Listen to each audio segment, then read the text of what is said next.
ಈಗ ಅಜ್ಜಿ ಆರೋಗ್ಯವಾಗಿದ್ದಾರೆ.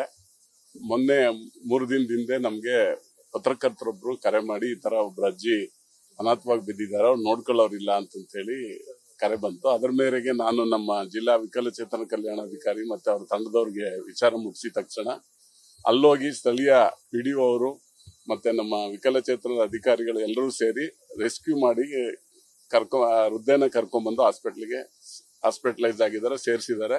ಟ್ರೀಟ್ಮೆಂಟ್ ಕೂಡ 2 ದಿನದಿಂದ ಮಾಡಿದ್ದಾರೆ. ಈಗ ಅಜ್ಜಿ ಆರೋಗ್ಯವಾಗಿದ್ದಾರೆ. ಒಂದ್ ಸ್ವಲ್ಪ ಒತ್ತಡಕ್ಕೆ ಒಳಗಾದವ್ರಂಗೆ ಕಾಣಿಸ್ತಾರೆ, ಮಾನಸಿಕವಾಗಿ ಒತ್ತಡಕ್ಕೆ ಒಳಗಾದವ್ರ ತರ. ಅದ್ ಬಿಟ್ರೆ ಅಜ್ಜಿ ಈಗ ಚೆನ್ನಾಗಿದ್ದಾರೆ. ಎಲ್ಲಿಗೆ ಅವ್ರು ನಮ್ಗಿರೋ ಮಾಹಿತಿ ಪ್ರಕಾರ ಅವರಲ್ಲಿ ಸುಮಾರು ಒಂದು 15 ದಿನದಿಂದ ಇಲ್ಲೇ ಇದ್ದಾರೆ. ಸ್ಥಳೀಯರೆಲ್ಲ ಊಟ ಬಟ್ಟೆ ಕೊಟ್ಟು ನೋಡ್ಕೋತಾ ಇದ್ದಾರೆ ಅಂತ ಹೇಳಿದ್ರೆ ಅಷ್ಟು ಮಾತ್ರ ವಿಚಾರ ಗೊತ್ತಿತ್ತು. ಆಮೇಲೆ ಮಾಹಿತಿಯನ್ನ ನಾವು ಅವ್ರು ಯಾರು ಫೋನ್ ಮಾಡಿದ್ರಲ್ಲ, ಪತ್ರಿಕೆಯವ್ರು ಫೋನ್ ಮಾಡಿದ್ಮೇಲೆ ನಾವು ಹೋಗಿ ರೆಸ್ಕ್ಯೂ ಮಾಡಿ ಕರ್ಕೊಂಬಂದ್ ಸೇರ್ಸಿದ್ವಿ.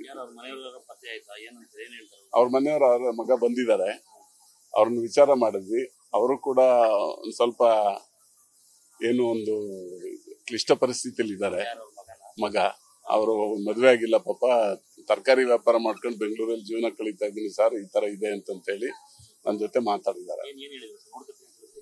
ನೋಡ್ಕೋತೀನಿ, ಸದ್ಯಕ್ಕೆ ತಾತ್ಕಾಲಿಕವಾಗಿ ಆಶ್ರಯ ಕೊಡಿ ಅನ್ನೋ ರೀತಿಲಿ ಅವ್ರು ಮಾತಾಡ್ತಾ ಇದ್ದಾರೆ. ಅದಕ್ಕೆ ಇಲಾಖೆ ಸಂಪೂರ್ಣವಾಗಿ ಸಿದ್ಧ ಇದೆ. ಇದು ಅವ್ರಿಗೆ ಟ್ರೀಟ್ಮೆಂಟ್ ಕೊಡ್ತಕ್ಕಂಥದ್ದು ಮತ್ತೆ ಅವ್ರನ್ನ ಸುಲಲಿತವಾಗಿ ನೋಡ್ಕೊಳ್ತಕ್ಕಂಥದ್ದು ನಮ್ಮ ಇಲಾಖೆ ಜವಾಬ್ದಾರಿ. ನಾನಾದ್ರೂ ಅನ್ಕೋತೀನಿ ಅವ್ರನ್ನ ಸಾಕ್ತಕ್ಕಂಥ ಪುಣ್ಯ ನಮ್ಗಾದ್ರೂ ಸಿಗ್ತದೆ ಅಂತೇಳಿ ಅನ್ಕೊಂಡಿದೀನಿ. ನಾವ್ ಈಗಾಗ್ಲೇ ಡಿಸೈಡ್ ಮಾಡಿದೀವಿ, ಡಿಸ್ಚಾರ್ಜ್ ಆದ ಕೂಡ್ಲೆ ಜ್ಞಾನಸಿಂಧು ವೃದ್ಧಾಶ್ರಮಕ್ಕೆ ಅಡ್ಮಿಟ್ ಮಾಡಿ ಇದು ಸೇರಿಸ್ಕೊಂಡು ಅಲ್ಲೇ ಅವ್ರನ್ನ ಪೋಷಣೆ ಮಾಡ್ತಕ್ಕಂಥ ಕೆಲಸ ತಾತ್ಕಾಲಿಕವಾಗಿ ಮಾಡ್ತೀವಿ.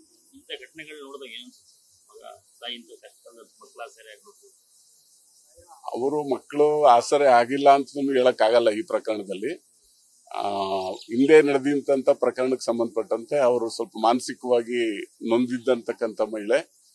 ಅವರು ಪಾಪ ಮಗ ಒಬ್ಬರೇ ಇರೋದ್ರಿಂದ ಅವರು ತರಕಾರಿ ವ್ಯಾಪಾರ ಮಾಡ್ಕೊಂಡು ಬೆಂಗಳೂರಲ್ಲಿ ಬೀದಿ ಬದಿಲ್ ವ್ಯಾಪಾರ ಮಾಡ್ತೀನಿ ಅಂತಿದ್ದಾರೆ. ಈ ನಿಟ್ಟಿನಲ್ಲಿ ನಾವು ಕೂಡ ಹಿರಿಯರಿಗೆ, ತಂದೆ ತಾಯಿಗಳಿಗೆ ಗೌರವ ಕೊಡೋದು ಮತ್ತೆ ಸಾಕೋದಕ್ಕಿಂತಲೂ ಹೆಚ್ಚಾಗಿ ನಮ್ಗೆ ಇನ್ನೇನೂ ಪುಣ್ಯದ ಕೆಲಸ ಇರಲ್ಲ. ಯಾರೇ ಆಗ್ಲಿ, ಎಷ್ಟೇ ಕಷ್ಟ ಆಗ್ಲಿ, ತಂದೆ ತಾಯಿಯರನ್ನ ನೋಡ್ಕೊಳ್ತಕ್ಕಂಥ ಕೆಲಸ ಮಾಡಿದ್ರೆ ಅವ್ರಿಗೂ ಶ್ರೇಯಸ್ಸಾಗ್ತದೆ, ಮುಂದೆ ಅವ್ರಿಗೂ ಒಳ್ಳೇದಾಗ್ತದೆ ಅಂತಕ್ಕಂಥದ್ದು. ಈ ವೃದ್ಧೆ ವಿಚಾರಕ್ಕೆ ಸಂಬಂಧಪಟ್ಟಂತೆ ನಾವು ಸಂಪೂರ್ಣ ಜವಾಬ್ದಾರಿನ ನಮ್ಮ ಇಲಾಖೆ, ನಮ್ಮ ಹಿರಿಯ ನಾಗರಿಕರ ಕಲ್ಯಾಣಾಧಿಕಾರಿ ಇಲ್ಲೇ ಇದ್ದಾರೆ, ಅವ್ರು ತಗೋತಾರೆ. ಜೊತೆಗೆ ನಾವು ಕೂಡ ಮಾನಿಟರ್ ಮಾಡ್ತಾ ಇರ್ತೀವಿ, ಅದೇನ್ ಸಮಸ್ಯೆ ಆಗ್ಲಾರ. ಆರೋಗ್ಯವಾಗಿದ್ದಾರೆ ಅಂತ ವೈದ್ಯಾಧಿಕಾರಿಗಳು ಹೇಳಿದ್ದಾರೆ. ಇವತ್ತಾಗ್ಬೋದು. ನ್ಯೂಸ್ ಫಸ್ಟ್, ನಿರ್ಭೀತಿಯಿಂದ ನಿಮ್ಮ ಪರವಾಗಿ.